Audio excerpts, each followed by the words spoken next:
Good evening and salam Ibu Pertiwiku. Israeli medical officials say an early morning rocket from Gaza has killed an Israeli man outside a home in the coastal city of Ashkelon.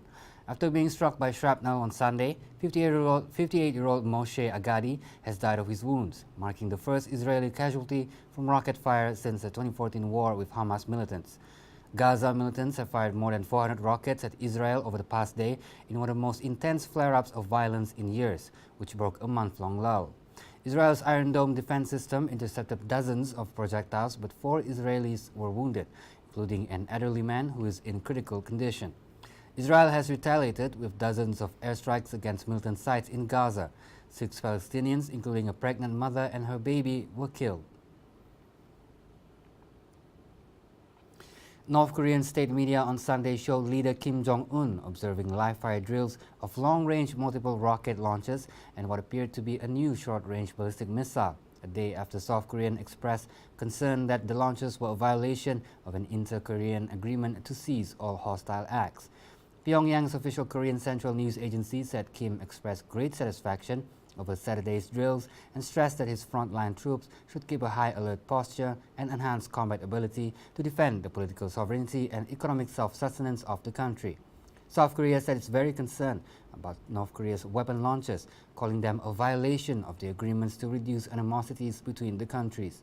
The statement, issued after an emergency meeting on Saturday on top officials at a presidential Blue House in Seoul, also urged North Korea to stop committing acts that would raise military tensions and join efforts to resume nuclear diplomacy. King Dom-Yub, an analyst from Seoul's Institute for Far Eastern Studies, said the North Korean missile appeared to be modeled after Russia's 9K-720 Iskander mobile short-range ballistic missile system. South Korean Foreign Minister Kang Kyung-hwa talked by phone with Pompeo about North Korean launches. The Foreign Ministry also said that South Korea's chief nuclear envoy, Lee Do-hoon, had a telephone conversation with Stephen Biegun, the U.S. Special Representative for North Korea, who is scheduled to travel to Seoul next week for talks. PANAMANIANs will choose Sunday between 6 mostly business-friendly candidates to lead this Central American trade and financial hub for the next 5 years in the presidential election focusing on corruption and slowing economic growth.